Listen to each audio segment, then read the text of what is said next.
Hello investors, welcome to the market mavericks. तो आज हम बात करेंगे 15 स्मॉल कैप स्टॉक्स के बारे में जिन्होंने Q3 2025 में 20% से ज़्यादा sales, profit and EPS growth post किया है। This is the second part of this series.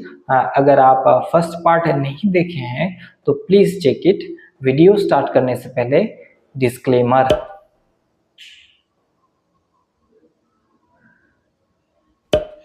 तो पहला जो हम सेक्टर लेंगे वो है real estate and hospitality sector, और इसका जो पहला स्टॉक है वो है अनंतराज, जिसका सेल्स ग्रोथ था 36%, जो प्रॉफिट ग्रोथ दिखाया है 54% एंड EPS ग्रोथ जो था वो था 45%।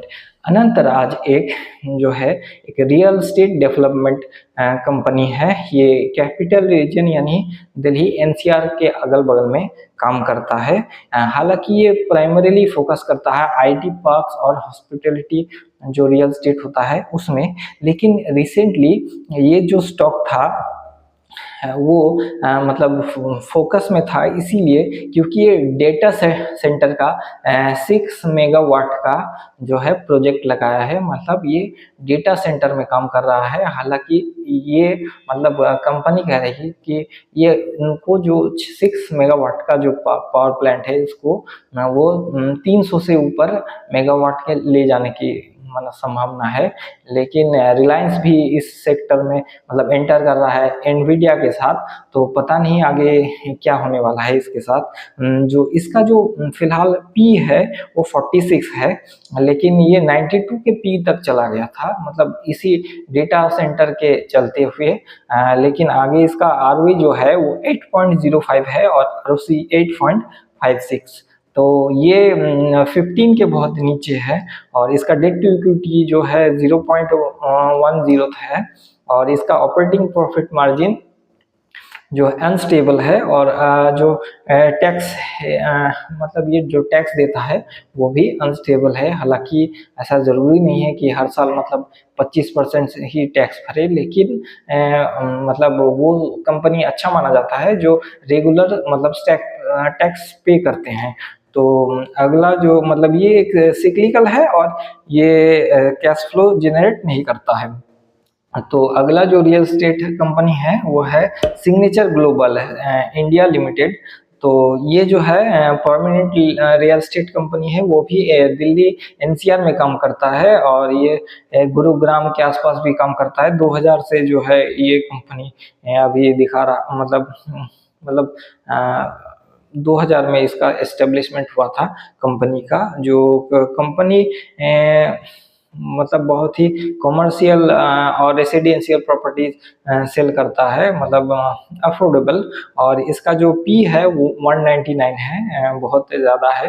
हालांकि ROE नेगेटिव में है, ROC भी 1.94 है, और इसका डेट टू इक्विटी जो है वो 3.62 है, और जो इसका जो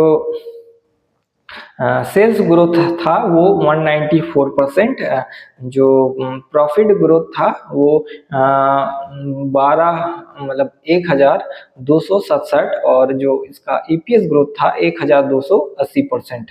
तो ये दिल्ली NCR में काम करता है, लेकिन इसका ROE ROC 15 से नीचे है, डेट टू इक्विटी थोड़ा हाई है, और अनस्टेबल ऑपरेटिंग प्रॉफिट मार्जिन है, और इसका जो टैक्स जो पे करता है वो भी अनस्टेबल है, मतलब ऊपर नीचे रहा है। और ये सिक्लिकल कंपनी है और कैश फ्लो नहीं जनरेट करता है। और अगला जो मतलब रियल एस्टेट कंपनी है वो है शोभा लिमिटेड। मतलब ये भी एक रियल एस्टेट डेवलपर है, मतलब ये हाउसिंग प्रोजेक्ट में काम करता है, और इसका प्रीमियम रेसिडेंट प्रोजेक्ट जो है मतलब उसमें काम करता है। इसका जो पी है वो भी 219 है, कोई कम नहीं है, और उसका ROE 1.97 है, और इसका ROCE 7.12 है और डेट टू इक्विटी 0.44 है।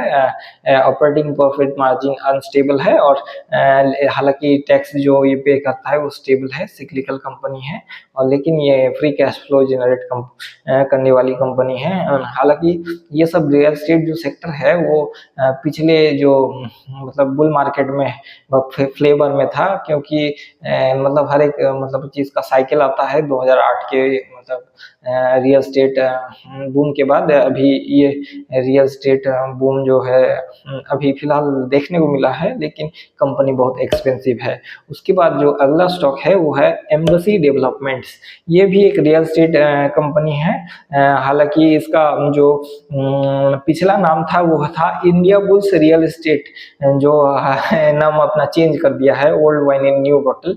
जो अपना कंपनी अपना नाम चेंज करता है उसे सावधान रहिएगा, ये सब कंपनी बहुत खतरनाक होता है, बीच बीच में अपना नाम चेंज करता रहता है, लेकिन जो प्रमोटर होता है वो अपना अपना जो बिहेवियर कभी चेंज नहीं होता है।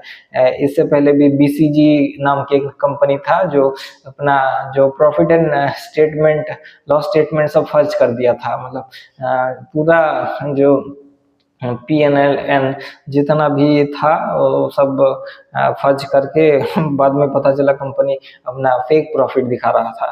तो ये भी रियल एस्टेट कंपनी बहुत ही अपना नाम चेंज कर दिया है, तो उसके बारे में आप लोगों को पता होना चाहिए। हालांकि कंपनी अफोर्डेबल और प्रीमियम लग्जरी हाउस बनाता है।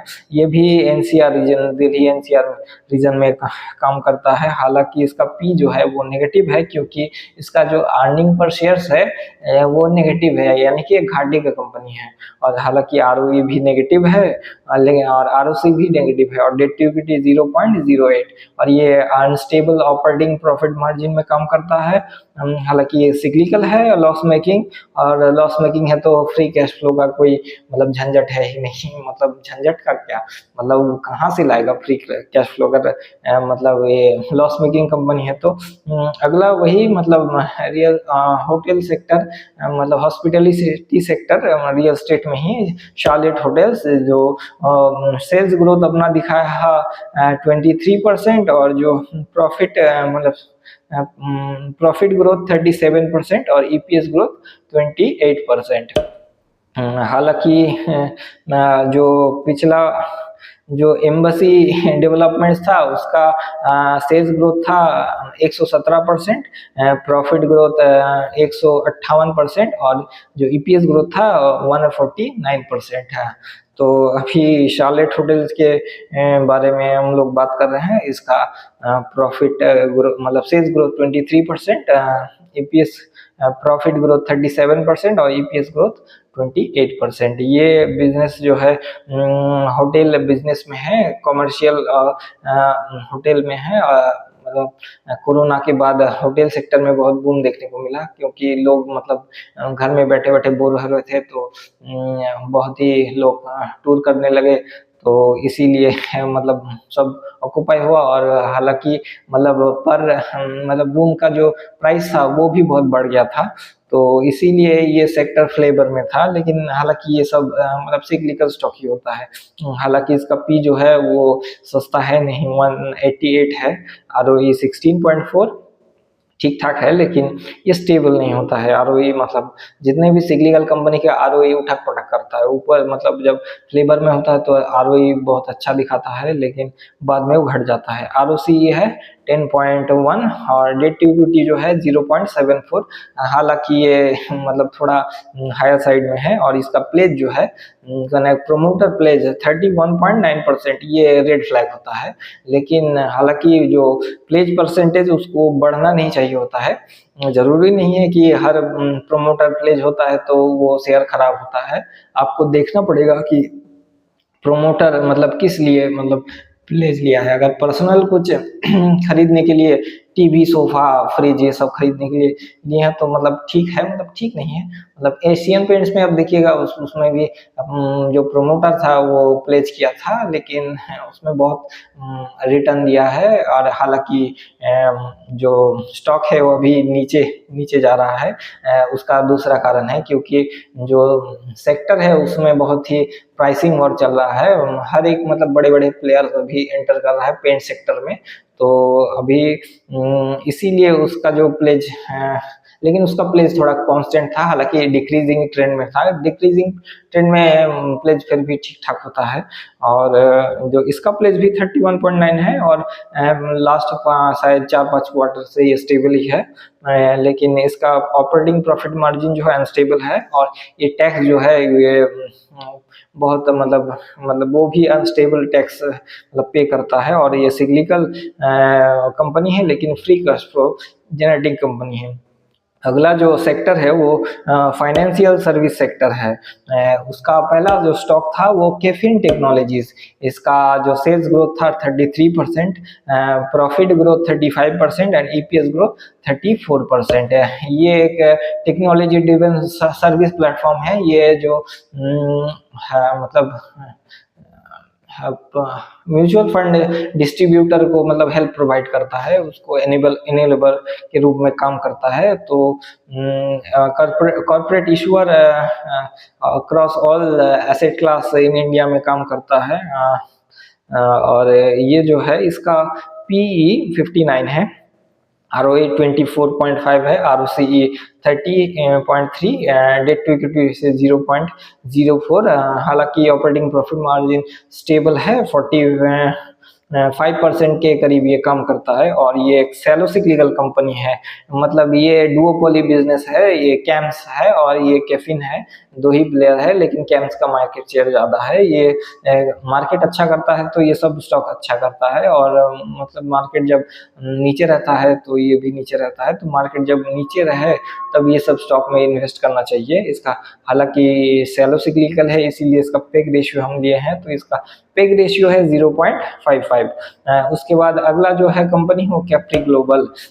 कैप्री ग्लोबल जो है एक इसका सेल्स ग्रोथ 36% था, प्रॉफिट ग्रोथ 88% और ईपीएस ग्रोथ था 89%। ये एक डाइवर्सिफाइड एनबीएफसी यानी नॉन बैंकिंग फाइनेंशियल कंपनी है। हालांकि इसका प्रॉब्लम यही है कि ये एसएमई सेक्टर में लोन प्रोवाइड करता है, अफोर्डेबल हाउसिंग, कंस्ट्रक्शन फाइनेंस, ये सब में मतलब गोल्ड लोन, यही सब में ये फोकस करता है। ताकि एसएमई सेक्टर में ग्रोथ मतलब दिखता है 3-4 साल, मतलब 3-4 साल नहीं, मतलब 3-4-5 क्वार्टर बहुत लोन डिस्ट्रीब्यूट करता है, इसीलिए ग्रोथ दिखता है। लेकिन दिक्कत ये है कि लोन बांटने के टाइम तो सब पैसा ले लेता है, लेकिन चुका नहीं पाता है, तो एनपीए बढ़ जाता है। इसीलिए ये सब मतलब ठप हो जाता है ये सब सेक्टर। तो इसका इसीलिए कभी भी अच्छा करे, उसके बाद बहुत सिक्लिकल होता है ये सब कंपनी, तो उसके बाद एनपीए बहुत बढ़ जाता है, उसके लिए मतलब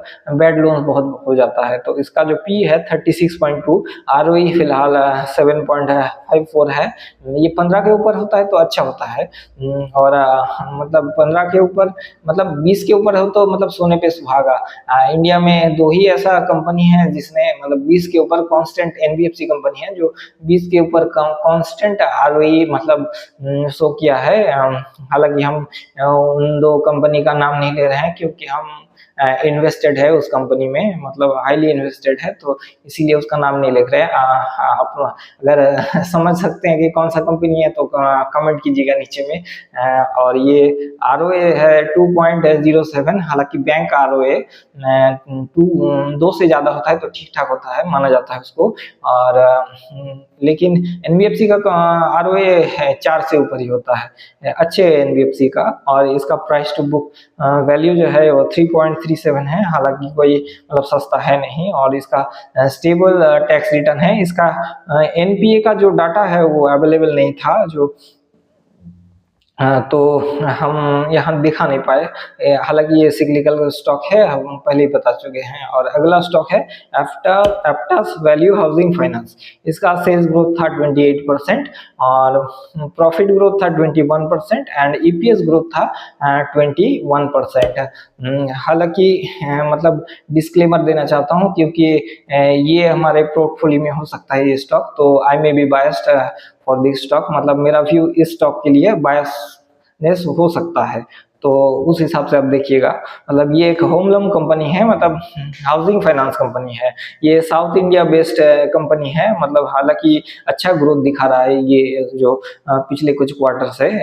हालांकि इसका पी जो है 21.4 है, कोई सस्ता है नहीं। आरओई 17.2 है, मतलब ठीक ठाक है। पीबी रेशियो 3.76 है, ये भी मतलब ठीक ठाक मॉडरेट है। आरओए 7.56 है, एक्सीलेंट है। और ये स्टेबल टैक्स जो है ये भरता है, और ये ग्रोथ भी स्टेबल है। जो ग्रॉस एनपीए है उसका 1.28 है, तो जिसका ग्रॉस एनपीए 2 से नीचे होता है तो उसको अच्छा माना जाता है। इसका नेट एनपीए जो है 0.96 है, हालांकि 1 के नीचे होता है नेट एनपीए, तो उसको ठीक माना जाता है।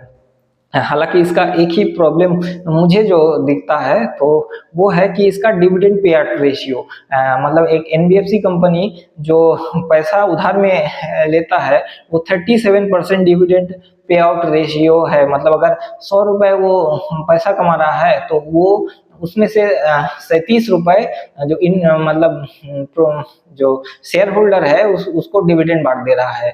तो इसमें क्या होता है, बुक वैल्यू घट जाता है। जहां कॉस्ट ऑफ कैपिटल इतना हाई है, वहां मतलब 37% जो डिविडेंड पे आउट रेशियो है इस मतलब ये जस्टिफाई कहीं से नहीं करता है। अगर कोई भी अच्छे एनबीएफसी का जो डिविडेंड पे आउट रेशियो है वो 10% से कम होना चाहिए। हालांकि ग्रोथ फेज में तो देना ही नहीं चाहिए, लेकिन फिर भी अगर आप देना चाहते हैं तो 10% से नीचे होना चाहिए। हमको पता नहीं कि इसका प्रोमोटर क्या सोच के इतना सारा मतलब डिविडेंड बांट रहा है। पता नहीं डिविडेंड बांट रहा है कि लड्डू बांट रहा है। मतलब जहाँ इतना मतलब मतलब कॉस्ट ऑफ कैपिटल हाई है, वहाँ इतना डिविडेंड देने का जरूरत है ही नहीं। तो अगला स्टॉक है जो हम बात करेंगे वो आनंद राठी वेल्थ है। ये एक non banking wealth management firm है, जो जिसका जो सेल्स ग्रोथ था 30%, प्रॉफिट ग्रोथ था 33% और ईपीएस ग्रोथ था 34%। ये एक हाई नेटवर्थ इंडिविजुअल और अल्ट्रा हाई नेटवर्थ इंडिविजुअल को मतलब वेल्थ मैनेजमेंट का काम करता है, जो पीएमएस बोला जाता है उसी का काम करता है। तो ये डिजिटली बहुत ही एक्टिव है ये कंपनी, जिसका पी है 54, बहुत हाई है। उसका आरओई है 40, इसका आरओसी है 50 और डेट टू इक्विटी है जो है 0.12 इसका। हालांकि ऑपरेटिंग प्रॉफिट मार्जिन जो है 41 से 45 पे स्टेबल है, और इसका जो टैक्स रिटर्न है वो भी स्टेबल है। सेल्फ सिग्निफिकेंट कंपनी है। पीएमएस जो होता है ना, वो मतलब ब्रोकिंग बिजनेस से मतलब ब्रोकिंग बिजनेस जो होता है वो सिग्निफिकेंट होता है, ये सेल्फ सिग्निफिकेंट होता है, उससे थोड़ा अच्छा होता है। इसका पेग रेशियो 1.76, कोई मतलब सस्ता है नहीं। हालांकि इसका जो प्रोमोटर प्लेज है वो 2.16 है, हालांकि पिछले क्वार्टर से थोड़ा डिक्रीज हुआ है। और ये एक फ्री कैश फ्लो जनरेटर है। मतलब पिछले कुछ मतलब बुल मार्केट में बहुत अच्छा रिटर्न दिया था, लेकिन इसका वैल्यूएशन मुझे मतलब समझ में नहीं आता है। मतलब पीएमएस कंपनी है तो इतना पी नहीं मिलना चाहिए इनको, बस पर मार्केट कभी भी मतलब किसी का नहीं सुनता। जिसको उठाना होता है उस स्टॉक को उठाता है, जिसको ठोकना होता है वो नीचे ही रहता है। हालांकि अगला सेक्टर जो है फार्मा एंड केमिकल सेक्टर है। उसका पहला जो स्टॉक है अतुल लिमिटेड। अतुल लिमिटेड का जो सेल्स ग्रोथ था वो 25%, जो प्रॉफिट ग्रोथ था 53% और ईपीएस ग्रोथ था 54%। ये एक इंडियन केमिकल सेक्टर में काम करता है, गुजरात बेस्ड एक कंपनी है। और इसको इंडस्ट्री वेरियस इंडस्ट्री केमिकल और फार्मा में ये इसका मतलब यूज होता है। हालांकि ये जो केमिकल सेक्टर होता है वो पूरा मतलब कमोडिटी बिजनेस होता है, इसलिए सिक्लिकल होता है। हालांकि चाइना का जो मार्केट शेयर बहुत ज्यादा है, वहां से अब अगर चाइना प्लस वन थीम में हम लोग थोड़ा सा मतलब मार्केट शेयर ले पाएंगे तो इसमें बहुत ही ग्रोथ का पोटेंशियल है। हालांकि ये सनराइज सेक्टर है इंडिया में, बहुत मतलब कोरोना के बाद ही बहुत अच्छा चला था ये वाला सेक्टर, उसके बाद उतना ग्रोथ कम हो गया था, तो फिर ये स्टॉक मतलब अभी थोड़ा रिकवरी दिखा रहा है स्टॉक, मतलब ये सब जो मतलब रिजल्ट दिखा रहा है इस क्वार्टर में अच्छा अच्छा आया है केमिकल सेक्टर में, तो ये स्टॉक भी मतलब इसका पी जो है 41 था, आरओई 6.35 जो बहुत ही अनस्टेबल है, और आरओसी 8.74 वो भी अनस्टेबल है, और इसका डेट टू इक्विटी रेशियो 0.04 है, और इसका प्लेज जो है 0.98 है, मतलब 1 के नीचे। हालांकि जो ऑपरेटिंग प्रॉफिट मार्जिन है वो अनस्टेबल है, और ये जो स्टेबल टैक्स मतलब रिटर्न करता है, सिक्लिकल स्टॉक है, और फ्री कैश फ्लो जनरेट करता है। हालांकि मतलब ये कंपनी का जो प्रोमोटर है वो मतलब ठीक ठाक लगता है, अब पता नहीं मतलब बाद में कहाँ से क्या निकल जाए, लेकिन उस हिसाब से देखिएगा इसको। उसके बाद अगला जो है ब्लू जेट हेल्थ केयर, उसका जो सेल्स ग्रोथ था 91%, प्रॉफिट ग्रोथ था 154%, और ईपीएस ग्रोथ था 209%। इसका जो मतलब इससे पहले इसका जो नाम जेट केमिकल्स प्राइवेट लिमिटेड इसका नाम था, इसका भी नाम बदल के मतलब अलग हो गया है। ये फार्मास्यूटिकल और हेल्थ केयर इंग्रेडिएंट्स बनाता है। हालांकि ये जो सैकरिन जो सॉल्ट है आर्टिफिशियल स्वीटनर वो बनाता है ये। ये जो इसका जो पी है वो 65 है, कोई कम है नहीं, लेकिन आरओए 22.4 है, आरओसी 30 है। इसका डेट टू इक्विटी 0 है, यानी कि डेट फ्री कंपनी है। इनका ऑपरेटिंग प्रॉफिट मार्जिन जो है अनस्टेबल है, और इसका जो है टैक्स भी स्टेबल है। न्यू आईपीओ है, नया आईपीओ है, तो अभी इसका प्रोमोटर जो स्टेक है 86% है, मतलब 3 साल के अंदर इसको 75% के नीचे लाना होगा, इससे भी का रूल है। यानी दिसंबर 2026 तक इसका जो प्रोमोटर होल्डिंग है वो 76% तक इसको लाना होगा। अगला जो स्टॉक है दीपक फर्टिलाइजर। दीपक फर्टिलाइजर जो है ये पेट्रोकेमिकल कंपनी भी है और फर्टिलाइजर कंपनी की है।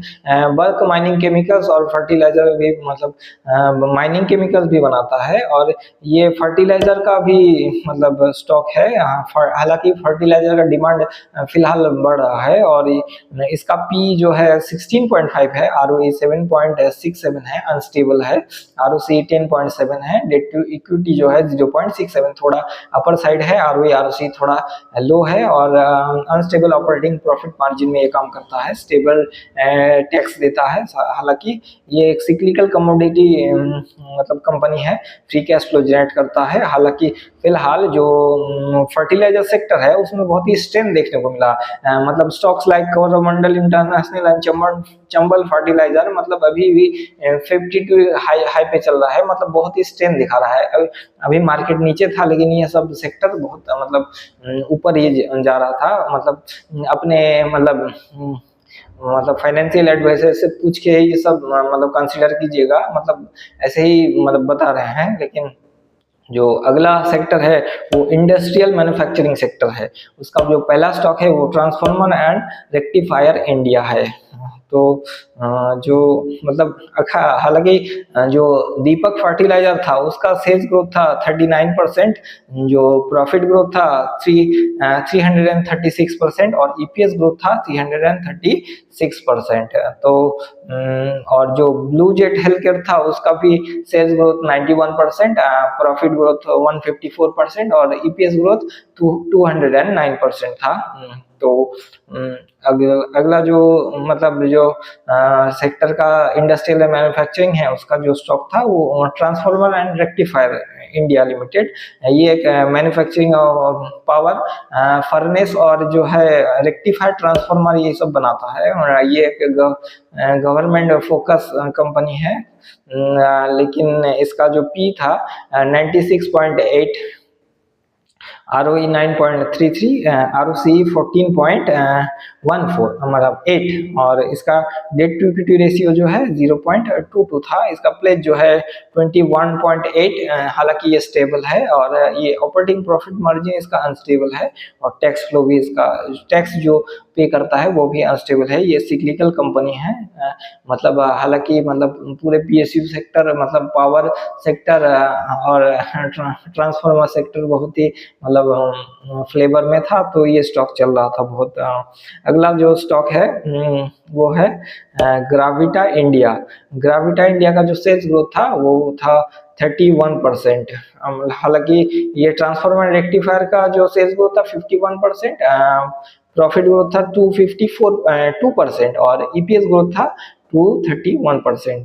जो ग्राविटा इंडिया है उसका सेल्स ग्रोथ है 31%, प्रॉफिट ग्रोथ है 29% एंड EPS ग्रोथ है 21%।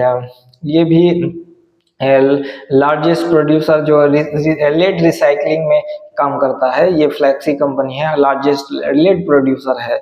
एल्यूमिनियम रिसाइकलिंग और प्लास्टिक रिसाइकलिंग में भी ये कंपनी काम करता है, मतलब लेड, एल्यूमिनियम, प्लास्टिक रिसाइकलिंग, इसी में ये मेन इसका फोकस है। हालांकि P जो है 45.8 है, ROE जो है 33.7 है, हालांकि अनस्टेबल है। ROCE भी 29.7 है, वो भी अनस्टेबल है। डेट टू इक्विटी जो 0.60 है, हालांकि थोड़ा सा हायर साइड में है, और अनस्टेबल ऑपरेटिंग प्रॉफिट मार्जिन है, अनस्टेबल टैक्स पे करता है, और ये सिक्लिकल कंपनी है लेकिन फ्री कैश फ्लो जनरेट नहीं करता है कंपनी।